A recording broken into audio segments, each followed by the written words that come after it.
All right, welcome back to Double Fries, No Slaw. Some scrimmage updates. Now, the scrimmage was a couple of days ago, so none of this is maybe breaking news, but a little bit of insight that maybe hasn't come out yet. Some thoughts after Florida State held their second fall scrimmage of camp here with, just 18 days to go if you're watching this on Tuesday when we're putting it out.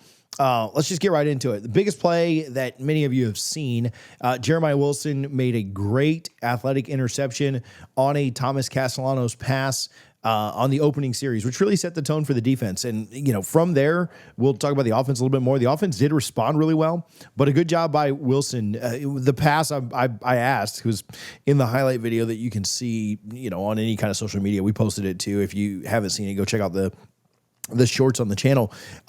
It kind of looked like Castellanos was behind the offensive line and maybe couldn't see him. It was just a ball over the middle, I'm told. After a couple of people have seen kind of the all 22 tape or whatever, I think it was just kind of a ball over the middle that Wilson made a really great play on. You'd certainly like to have it back if you're Castellanos, but plays are going to, bad plays are going to happen. You're going to have interceptions. You're going to throw picks, and he didn't get the timing exactly right on it, and Wilson made a great pick to kind of open things up and set the tone for the defense. What I think is probably most important about that, outside of Wilson's athleticism, which it was on full display on that interception, is the way that the offense responded. For the rest of the day, I'm told that Tommy Castellanos had really good, accurate throws, quick reads, made good movement in and around the pocket, which led to multiple scoring drives. It was very much a situation.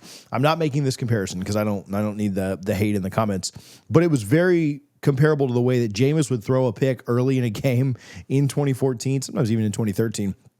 And then just completely lock in for the rest of the game. Almost got that one out of his system, and then it was like, all right, let's put our head down and let's go play. You'd certainly, if you're an FSU fan, like Castellanos to not make a mistake, to have to lock in, maybe throw a pick in warm-ups or something. But the way he responded was really good and had a really good day outside of that first drive turnover. Running back, I heard great things about Gavin Sawchuk for a while now. I think it is probably somewhat telling that Florida State went out to get a transfer running back out of the portal in this spring window. I don't think that they were in love with any of the running backs on their roster in the spring cycle. That's no shots at anybody from Cam to Jalen to Rodell, whoever, Sam. But I do think that they wanted somebody they felt like they could be more of a difference maker, give them a little more variety.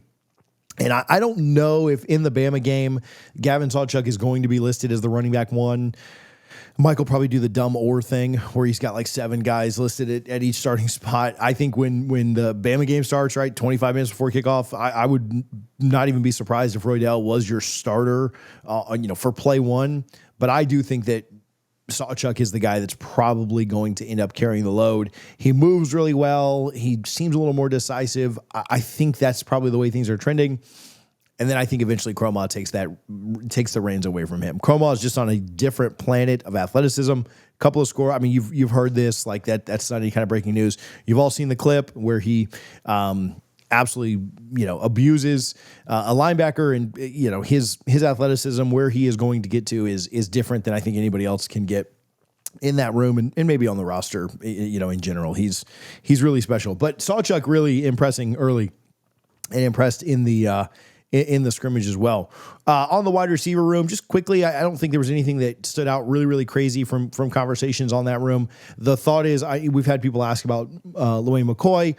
I'll get right back to chatting about the scrimmage, but if you haven't already, I don't have an ad in this video outside of saying if you'd like to show your support in any way, or maybe get into our Discord where we chat about all things FSU football, go to patreon.com/DFNS. Patreon.com/DFNS. You can sign up for as little as $3 a month. It's a great way to show support. It's a great way to get into our Discord and chat FSU football with a bunch of rabid fans, literally 24 hours a day. Go check us out. Again, patreon.com/DFNS, either as a way to get in the Discord, a way to say thank you, a way to support the channel and help us grow this thing. We appreciate you guys a ton for the support. Now back to our talk. I would be pretty surprised if he was back by the Bama game, but I don't think that this is something, his injury. I know there's been screenshots of him in a leg brace or just whatever. I don't think this is something that sidelines him for an extended period. But I'd be surprised again if he was back by the Bama game. Boggs impresses as always. I think that he's always kind of a standout. And so, again, man, if you had to call it today, I mean, Boggs might be your wide receiver 3 behind Deuce and Squirrel White. Amari Williams, somebody that stood out, made some tough catches on some pretty crucial third downs, big body target, works more on the offensive side lately, with some guys being hurt and banged up there at the tight end position. Maybe that makes sense. I would be interested to see what his split looks like. If we could fast forward to beginning of December, what does his split look like as far as, plays on offense, plays on defense. But as far as now, I think that he's, trending more towards playing a lot more offensive snaps than defense, at least early in the year. But good to hear that he made some pretty tough catches and extended some drives when needed. Offensive line looked really good, especially with Rizzi back from injury. I heard they communicated well. They picked up blitzes well. Castellanos had a lot of time back there in the pocket. You can also look at that from the inverse. Hey, what's going on with the defense? Why are they not getting through? But I think it's a good sign of the offensive line putting things together well. Rizzi being back is good. I mean, you need depth, and it's one of the questions I have about this team. Is there trench depth specifically? I like a lot of the starters on both sides of the line, but I thought that was a good addition for Florida State to get back. But again, good communication, picked up blitz as well. Castellanos had a lot of time back there in the pocket.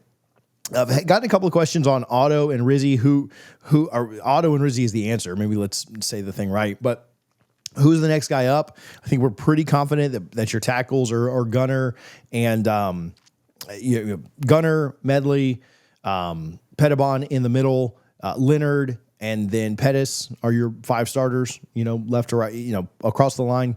Otto, Rizzi are probably who you project as the next guys up. I think they're both interior, so overall don't feel great about tackle depth as much, but I do think you feel like you've got a competent replacement if any of those interior guys go down. One of your tackles go down, I think things get a little bit more dicey, and you're trying to have to, see if, a Daniels or somebody like that can step in and spell for hopefully not an extended period of time. Heard that Mekhi Danzy flashed at times. He had pretty good speed on an end around and a kind of a jet sweep shovel pass. His speed is pretty electric, and I don't know that he's certainly kind of more of a gadget. I don't know that you're relying on him for 15 touches a game or anything like that.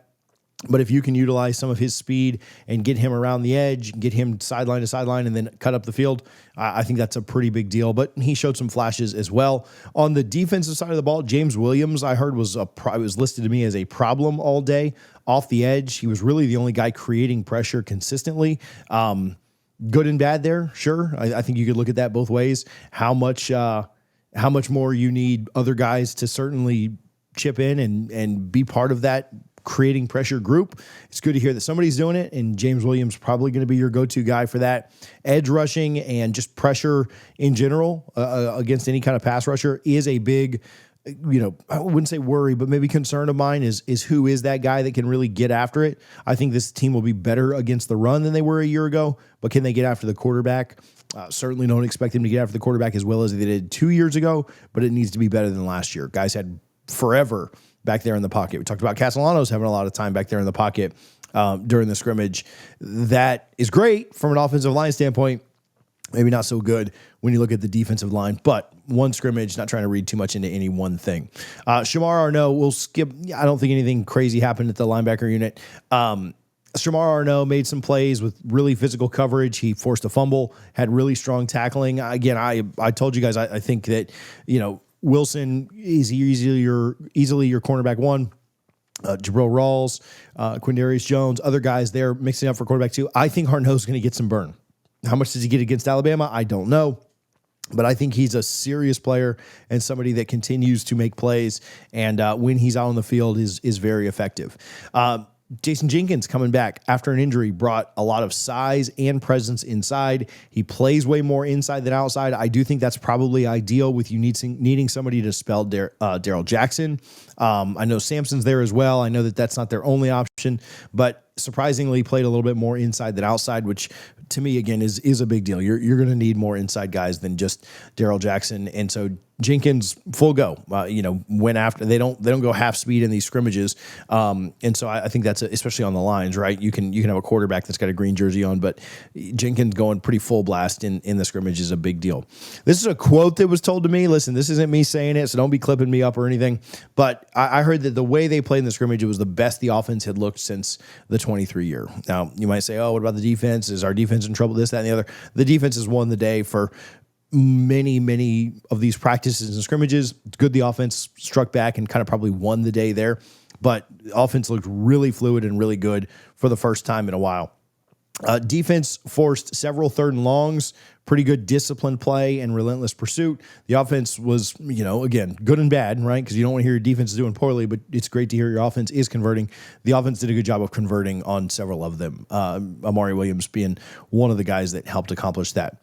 I've heard some comments and got some questions on who it was that Tony was going at. I don't know a specific reference, obviously not there and didn't watch practice film, but I heard that he's been pretty hard on Shyheim Brown, which is something that he's done throughout camp and in the scrimmage as well. I don't know that that's a good or a bad thing. You can read into everything as good or bad. Yeah, it's good that he gets after him, but it's also bad that he's having to be gotten after now in his, 3rd or 4th year. Would still lean at this point towards Shyheim and Conrad being your starters at safety, but I don't know that position group is completely settled, but that'd still be my pick as of today. Special teams got live reps with both punt coverage, field goals, and situational kicks. Nothing extraordinary there or nothing way out of the left field, but they did do a good bit of special teams work as well. Overall, the team played with pretty good energy, good physicality, and key playmakers made an impact. Again, Jenkins made an impact. Wilson made an impact. I think the way that Tommy played made an impact. Amari Williams, others. Sawchuk, Chroma.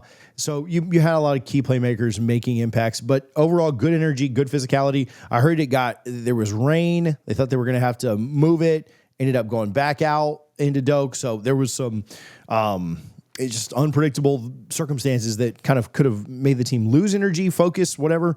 And that just certainly didn't seem to be the case. Castellanos led the team well. Receivers and tight ends created pretty good mismatches. The lines held their ground for the most part. Defense was more aggressive, making plays on the ball. I know that there's been videos of a wide defensive back dropping a pass where they made plays on the ball. You certainly want them to bring them in, catch the passes, the attempted passes at times. But overall, a pretty good scrimmage. And we're getting closer to the season, right? We're 18 days away today, and probably about what you want to hear out of a scrimmage. Certainly things that can be cleaned up, things that Tony White's come out and talked about how, man, some of these guys need to get their what's in motion and get going. I think the staff is aware that of how quickly the season is approaching. We'll do another week or so of fall camp and then a couple of days off and you start game week. So we're incredibly close at this point. And so I think the urgency is up. The realization of what's coming is up. And at this point, it's put up or shut up. So they've got another week and a half of fall camp. We continue to do our best to keep you updated there. If you haven't already, go over to patreon.com/DFNS. You can sign up for just $3 a month, get access to our Discord where those guys are in there chatting FSU football 24 hours a day. Sometimes I'll get an alert at like 3 a.m. and I'll be like, go to bed. But go check them out. You can turn the alerts off too if you need to. But go check out patreon.com/DFNS for more info. We appreciate you guys, as always, for tuning in. We'll talk to you soon. Go Noles.